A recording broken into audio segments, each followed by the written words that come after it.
Olá, eu sou a professora Maria Manuela e essa é a segunda aula de histologia e o tema é tecido conjuntivo. O tecido conjuntivo é responsável pelo estabelecimento e pela manutenção da forma do corpo. Esse papel mecânico é determinado por um de seus constituintes, que é a matriz extracelular, que é o componente mais abundante do tecido conjuntivo, comparando com o tecido epitelial, que as células são o componente mais abundante. Então, quando a gente fala de características do tecido conjuntivo, a gente percebe que esse tecido é exatamente o oposto do tecido epitelial. Não só o tecido epitelial, mas o tecido muscular e nervoso também é formado por células na grande parte. O tecido conjuntivo é o contrário, a gente tem mais matriz extracelular do que células. E esse é um tecido de origem embrionária do mesoderma. Então, como características desse tecido, a gente tem a grande quantidade de matriz extracelular, é um tecido amplamente distribuído no corpo, apresenta diversos tipos celulares, porque a gente tem diferentes tipos de tecido conjuntivo, e nessa aula a gente vai abordar o tecido conjuntivo propriamente dito. É um tecido altamente vascularizado e inervado. Inclusive, é o tecido conjuntivo que manda os nutrientes e recolhe os metabólitos secundários do tecido epitelial, já que este é um epitélio avascular. As funções desse tecido são diversas e a gente vai ver ao longo das aulas conforme a gente for estudando os diversos tipos de tecido conjuntivo. Mas, de maneira geral, as funções dele é de suporte, nutrição e transporte, preenchimento, isolante térmico no caso do tecido adiposo, que é um tipo especializado de tecido conjuntivo, defesa, pois dentre a diversidade de tipos celulares do tecido conjuntivo, a gente tem as células que compõem o sistema imunológico, o sistema de defesa do nosso corpo. E também reparação.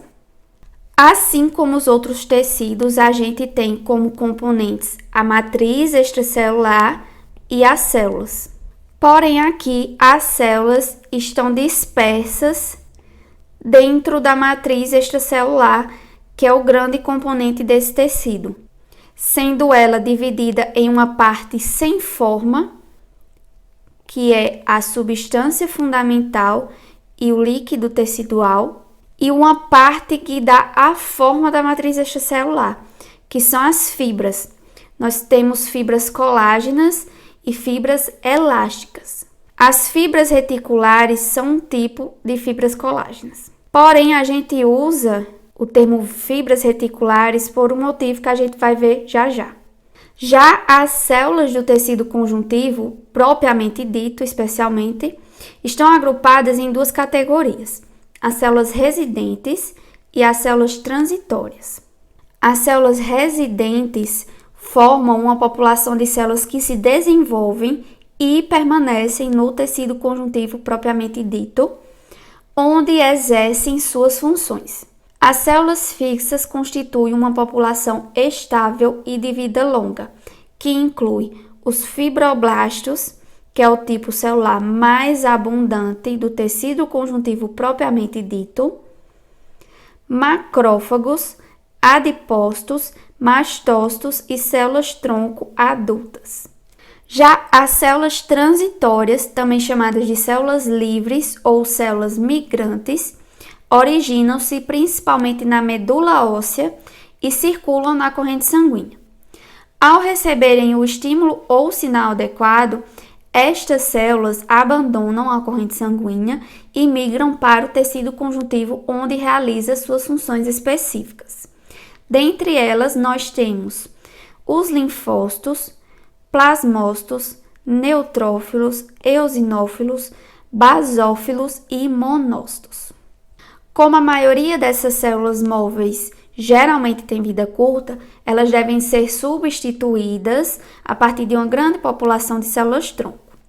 Vamos detalhar agora os dois componentes do tecido conjuntivo, começando com o mais abundante, que é a matriz extracelular.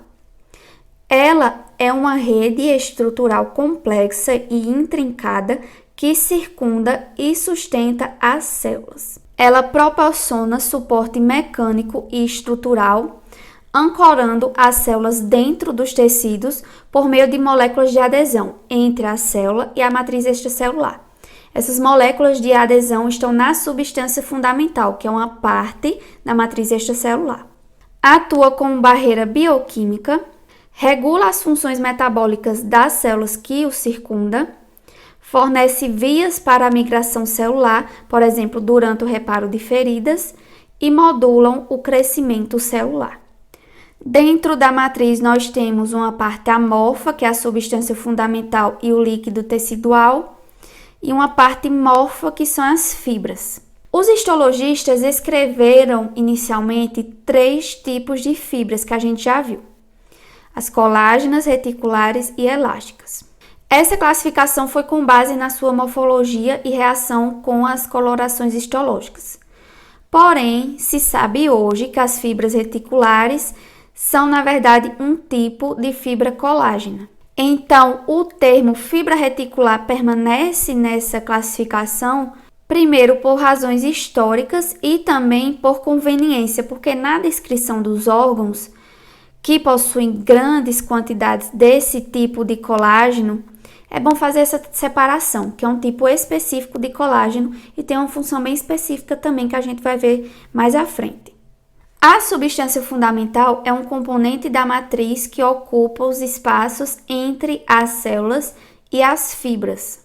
É um material hidratado, ou seja, possui muita água, amorfo, composto por glicosaminoglicanos, que a gente pode chamar de GAGs, proteoglicanos e glicoproteínas multiadesivas. Então, a soma da água com essas moléculas dá o aspecto gelatinoso que tem a substância fundamental. Os glicosaminoglicanos são longos polímeros não ramificados de disacarídeos, que se repetem. Os proteoglicanos são complexos formados por um eixo proteico e uma série de glicosaminoglicanos que se ligam nessa proteína central por meio de ligações covalentes, e as glicoproteínas multiadesivas ou glicoproteínas de adesão são macromoléculas responsáveis pela adesão dos componentes presentes na matriz extracelular. O maior glicosaminoglicano que a gente tem no nosso corpo é o ácido hialurônico, que está representado aqui no esquema por essa molécula filamentosa na cor verde. E dentre os glicosaminoglicanos que a gente tem na matriz, o ácido hialurônico é o único que não se liga diretamente a essa proteína central do proteoglicano. O que a gente vai ter aqui são outros GAGs se ligando nessa proteína central, formando o proteoglicano, e aí o próprio proteoglicano vai se ligar no ácido hialurônico. Essa ligação é uma ligação covalente, e essa combinação forma macromoléculas muito grandes, e dentre elas a mais comum são os agregados de agrecan. São esses agregados de agrecan que são responsáveis pelo estado em gel da matriz extracelular. Já as glicoproteínas multiadesivas são de vários tipos. Algumas estão localizadas na lâmina basal, que a gente viu lá na aula passada, como por exemplo a laminina, ou na cartilagem, que é chamada de condronectina, e no tecido ósseo, chamado de osteonectina. O tecido cartilaginoso e o tecido ósseo são tipos especializados de tecido conjuntivo. Como eu disse a vocês, a gama de tecido conjuntivo no nosso corpo é muito grande. E aqui a gente vai falar sobre um tipo específico, que é o tecido conjuntivo propriamente dito. Agora vamos falar sobre as fibras da matriz extracelular, começando com as fibras colágenas. Essas fibras são os componentes estruturais mais abundantes do tecido conjuntivo. As fibras colágenas são muito fortes e elas são resistentes às forças de tração. Elas permitem uma certa flexibilidade do tecido, pois elas não são rígidas. Elas ocorrem geralmente em feixes paralelos de fibras colágenas. E cada fibra colágena é formada por fibrilas de colágeno.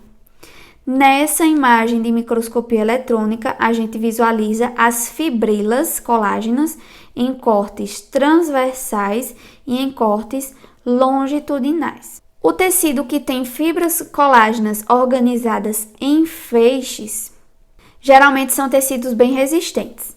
O colágeno é a proteína que forma as fibras colágenas e é a proteína mais abundante no nosso corpo. Essas fibras colágenas são encontradas na maioria dos tipos de tecido conjuntivo, especialmente nos ossos, nas cartilagens, nos tendões e nos ligamentos. O Junqueira, no seu livro, relata que durante a evolução dos animais, houve uma influência através do meio ambiente e das necessidades funcionais do organismo de que essas fibras colágenas se organizassem em diversos tipos diferentes. Então, a gente tem vários tipos de fibras colágenas. Esses diferentes tipos têm diferentes níveis de força de tensão, rigidez e elasticidade. Então, a gente pode organizar esses tipos de fibras colágenas em grupos. A gente tem as fibras colágenas que formam longas fibrilas, que são as moléculas de colágeno do tipo 1, 2, 3, 5 ou 11. Temos o colágeno associado a fibrilas, que são as moléculas do tipo 9, 12 e 14. O colágeno que forma rede, que são as moléculas de colágeno do tipo 4, que é o que a gente encontra lá na lâmina basal. E o colágeno de ancoragem, que é formado por moléculas de colágeno do tipo 7. O principal tipo de célula que produz as fibras de colágeno é o fibroblasto. Alguns indivíduos têm predisposição a acúmulo excessivo de colágeno durante a cicatrização de uma ferida. Nesses pacientes, a cicatriz cresce formando uma elevação que é conhecida como queloide. As fibras reticulares proporcionam uma estrutura de sustentação para os constituintes celulares de vários tecidos e órgãos. É um tipo de fibra formada por colágeno. As fibras reticulares são formadas por moléculas de colágeno do tipo 3. E assim como as fibras colágenas, as fibras reticulares fornecem sustentação e força. Elas são extremamente finas e formam uma rede extensa em determinados órgãos. Essas fibras não são visíveis em preparados corados com HE, mas podem ser visualizados na cor preta, como a gente vê aqui nessa imagem histológica, por impregnação com sais de prata. Existe um alto conteúdo de cadeias de açúcar e proteínas associadas a essas fibras. Elas formam uma cobertura glicoproteica ao redor dos feixes das fibras reticulares. Então, a gente tem aproximadamente de 6 a 12% de cadeias de açúcar associadas às fibras reticulares. Comparado às fibras colágenas, por exemplo, a gente tem apenas 1%. Esse tipo de fibra é abundante no estroma. Nós já vimos que os órgãos são formados pelo estroma e pelo parênquima. E nós vimos também que o estroma geralmente é representado pelo tecido conjuntivo. No caso, esse tecido conjuntivo vai ser abundante em fibras reticulares. Então, alguns órgãos moles, como por exemplo o baço e os linfonodos, são ricos em fibras reticulares. Além disso, o pequeno diâmetro dessas fibras e a disposição delas cria uma rede flexível em órgãos que são sujeitos a mudanças fisiológicas de forma e de volume, como por exemplo, artérias, fígado, útero, baço e as camadas musculares do intestino, por exemplo. E por último, nós temos as fibras elásticas, que tornam os tecidos capazes de responder ao estiramento e à distensão. As fibras elásticas são formadas pelos fibroblastos do tecido conjuntivo e também por fibras musculares lisas dos vasos sanguíneos. Dentre os componentes das fibras elásticas, a elastina é o principal componente. A elastina é uma proteína. Por causa da sua estrutura molecular, as fibras elásticas são fortes, mas elas podem ser esticadas até 150% do seu comprimento quando relaxado, sem se romper. Elas também têm a capacidade de retornar ao seu tamanho, ao seu formato original após serem alongadas. E essa propriedade é denominada de elasticidade, por isso o nome fibras elásticas. Apesar disso, as fibras elásticas estão entrelaçadas com fibras colágenas. Essa associação de fibras elásticas e fibras colágenas é muito importante, porque as fibras colágenas limitam a distensibilidade dessas fibras elásticas com o objetivo de evitar a laceração por estiramento excessivo. As fibras elásticas não se colam muito bem com HE. Aqui nós temos a lâmina do mesentério, mostrando essa associação de fibras elásticas e colágenas. E aqui nós temos a derme da pele, que foi corada por um método histológico específico que cora as fibras elásticas. As fibras elásticas são abundantes na pele, na parede dos vasos sanguíneos e no tecido pulmonar. Um exemplo da ação dessas fibras na pele. A gente consegue puxar a pele da mão graças a essa propriedade das fibras elásticas. Ao mesmo tempo, não ocorre a laceração desse tecido porque a gente tem também fibras colágenas, que dão a sustentação e permitem que essas fibras não se estirem muito. Falando agora sobre os tipos celulares do tecido conjuntivo, aqui nós temos as células do tecido conjuntivo que são originadas de uma célula mesenquimal indiferenciada.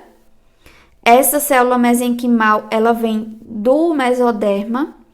Então, a gente tem, por exemplo, o fibroblasto, que é a célula que a gente vai ver a seguir. Temos ainda células do tecido ósseo, cartilaginoso e adiposo, que a gente vai ver em um outro momento. Algumas outras células do tecido conjuntivo se originam de uma célula-tronco hematopoética. Então, por exemplo, algumas células que a gente vai ver hoje. O monócito e macrófago, o plasmócito e tantas outras células que geralmente são as células transitórias do tecido conjuntivo, têm a origem de uma célula-tronco hematopoética. Então, vamos começar a falar das células do tecido conjuntivo pelo fibroblasto, que é o tipo celular mais abundante do tecido conjuntivo propriamente dito. São responsáveis pela síntese de colágeno, elastina, os carboidratos da substância fundamental e de fatores de crescimento. Então, os fibroblastos produzem quase todos os componentes da matriz extracelular. Os fatores de crescimento que são produzidos pelos fibroblastos controlam a proliferação e a diferenciação celular. Quando eles apresentam uma intensa atividade de síntese, a gente tem os fibroblastos ativos. Quando metabolicamente quiescentes, ou seja, em repouso, eles são chamados de fibrócitos. Os fibroblastos ativos possuem um citoplasma abundante, com muitos prolongamentos. Seu núcleo é ovoide e nós temos abundância de retículo endoplasmático rugoso nesse tipo de célula. Além disso, o complexo de Golgi, ele é muito desenvolvido. Já os fibrócitos são menores e mais delgados do que os fibroblastos e tendem a ter um aspecto fusiforme. Apresentam poucos prolongamentos citoplasmáticos e o núcleo é menor, mais escuro e mais alongado do que nos fibroblastos. Além disso, seu citoplasma tem pouca quantidade de retículo endoplasmático rugoso e o complexo de Golgi é menos desenvolvido. Os fibroblastos raramente se dividem nos indivíduos adultos, exceto quando aquela região do tecido conjuntivo está passando por um processo de cicatrização. E aí, aquele tecido vai precisar de quantidade adicional de fibroblastos para atuar na regeneração daquela ferida. O segundo tipo celular, nós temos os monócitos e macrófagos. São a mesma célula em diferentes locais e estágios de maturação. Os macrófagos derivam de células sanguíneas chamadas de monócitos, que são formados a partir de células precursoras da medula óssea. Os monócitos migram da corrente sanguínea para dentro do tecido conjuntivo e, após a ativação, se tornam macrófagos funcionais. Então, dessa forma, monócito e macrófagos são as mesmas células em diferentes estágios de maturação, como eu já disse. Alguns macrófagos se comportam como células fixas e outros como células transitórias. Como os macrófagos são fagócitos ativos, eles atuam na remoção de restos celulares e na proteção do corpo contra invasores estranhos. Os macrófagos têm características morfológicas muito variáveis, que vai depender de seu estágio de atividade e do tecido que ele habita. Esse tipo de célula está distribuído na maioria dos órgãos e constitui o sistema fagocitário mononuclear. Em algumas regiões, os macrófagos recebem outros nomes.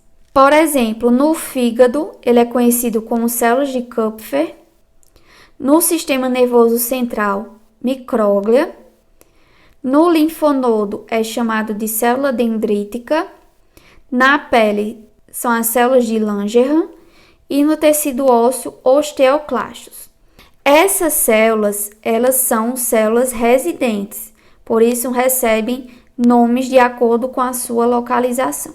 No processo de formação de um monócito para um macrófago ativado, a gente vai ter um aumento no tamanho da célula e aumento também na síntese de proteínas.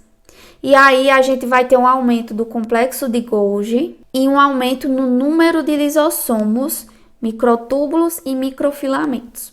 No local da lesão tecidual, as primeiras células que alcançam a área que foi lesada são os neutrófilos.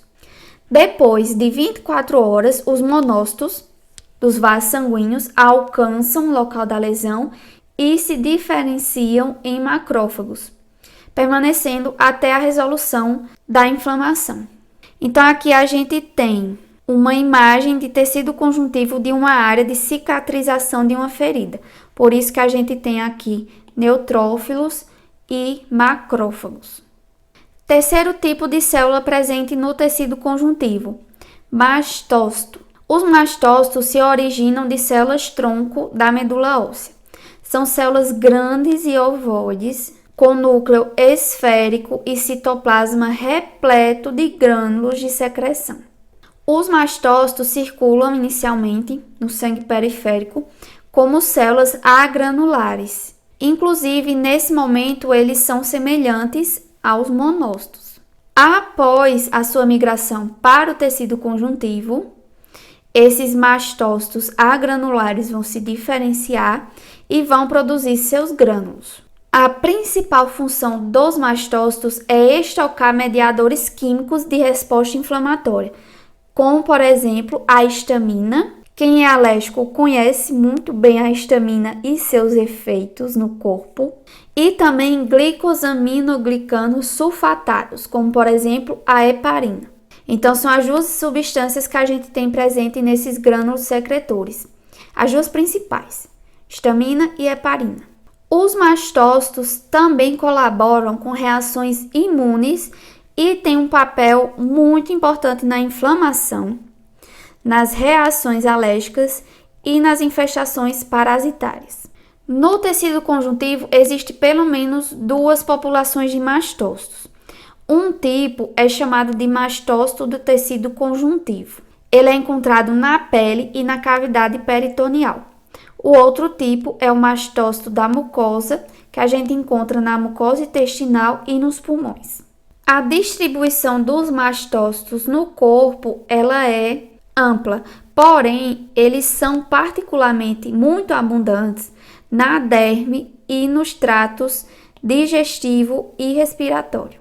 Por último, temos o plasmócito. Os plasmócitos têm origem da célula tronco hematopoética e é a forma ativada do linfócito B, e sua função é produzir anticorpos. Apesar de ter uma ampla distribuição no nosso corpo, os plasmócitos estão presentes em maior quantidade em áreas com inflamação crônica e naquelas em que substâncias estranhas ou micro-organismos penetram no tecido.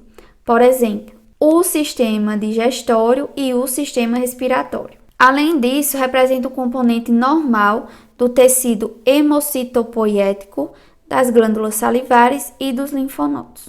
Essas células diferenciadas, a partir de linfócitos B que interagiram com o antígeno, produzem e secretam anticorpos e são responsáveis pela imunidade humoral. São células grandes e ovoides que contêm uma riqueza de retículo endoplasmático rugoso, como a gente vê aqui nessa microscopia eletrônica. Como eu disse a vocês lá no começo, a variedade do tecido conjuntivo é enorme. Ele pode ser classificado segundo a composição de suas células e da matriz extracelular. Então, a gente vai ter o tecido conjuntivo propriamente dito, que é o que a gente vai ver hoje, tecido conjuntivo de propriedades especiais e tecido conjuntivo de suporte. Desses aqui, a gente vai falar em outros momentos do tecido cartilaginoso e do tecido ósseo, que são os tecidos de suporte. O tecido conjuntivo propriamente dito, ele é subdividido em tecido conjuntivo propriamente dito frouxo e denso. O tecido conjuntivo frouxo também recebe o nome de tecido conjuntivo areolar. Ele é composto por fibras frouxamente dispostas e por células dispersas embebidas na substância fundamental. Ele é encontrado em locais tais como imediatamente abaixo da pele. A gente encontra ele também abaixo do revestimento do mesotélio das cavidades corporais. Ele forma a túnica adventícia dos vasos sanguíneos e envolve o parênquima de certas glândulas. E esse tecido, nos tratos digestivo, respiratório, genital e urinário, é chamado de lâmina própria. Ele suporta estruturas normalmente sujeitas à pressão e a atritos pequenos. Então, falando um pouquinho mais sobre o tecido conjuntivo frouxo. Ele contém todos os elementos típicos do tecido conjuntivo, propriamente dito, não havendo nenhuma predominância de nenhum desses componentes. As células mais numerosas desse tecido são os fibroblastos e os macrófagos, mas todos os outros tipos celulares do tecido conjuntivo também podem estar presentes no tecido conjuntivo frouxo. Além disso, nós temos fibras elásticas e colágenas presentes nesse tecido e organizadas em todas as direções. Não existe uma organização fixa. Esse tipo de tecido suporta as células epiteliais, que a gente viu que ele recebe o nome de lâmina própria, tem função de preenchimento entre espaços, une tecidos, também tem função de transporte e forma camadas em torno dos vasos sanguíneos. O tecido conjuntivo propriamente dito do tipo denso, ele tem uma predominância de fibras, por isso recebe o nome de denso. Mas aí a gente tem os subtipos modelado e não modelado. No modelado, os feixes de colágeno são paralelos e alinhados com os fibroblastos, E no não modelado, as fibras colágenas estão organizadas em feixes sem uma orientação definida. Então, o tecido conjuntivo propriamente dito denso modelado apresenta muita resistência em uma direção e ele é pouco elástico. Nós temos aqui fibras colágenas dispostas paralelamente e bem compactas. O tipo celular presente aqui, mais abundante, são os fibroblastos. E esse tipo de tecido tem como função responder a forças de tração exercidas em uma única direção, já que as fibras estão dispostas também em uma única direção, e é o tecido que forma os tendões e os ligamentos. Então, aqui a gente tem um corte longitudinal de tecido conjuntivo denso modelado de um tendão. Nós temos feixes espessos e paralelos de fibrilas de colágeno que preenchem os espaços entre os fibroblastos alongados, que a gente visualiza nessa imagem. E o tecido conjuntivo propriamente dito denso não modelado. Aqui nós temos uma riqueza em fibras colágenas dispostas em todas as direções. Então, essas fibras, elas estão organizadas em feixes, porém, sem uma orientação definida. Aqui a gente tem a abundância em fibroblastos e macrófagos. E ao contrário do tecido conjuntivo propriamente dito denso modelado, aqui a resistência à tração é exercida em qualquer direção. Isso porque as fibras estão organizadas sem uma orientação definida. E ao contrário do denso modelado, ele possui uma certa elasticidade. Então, de maneira resumida, o tecido conjuntivo propriamente dito denso, ele é adaptado para oferecer resistência e proteção aos tecidos. Já o tecido conjuntivo propriamente dito frouxo, suporta estruturas normalmente sujeitas a pressão e atritos pequenos. Então, essa foi a nossa aula de tecido conjuntivo. Espero que vocês tenham entendido o assunto e nos vemos na próxima aula.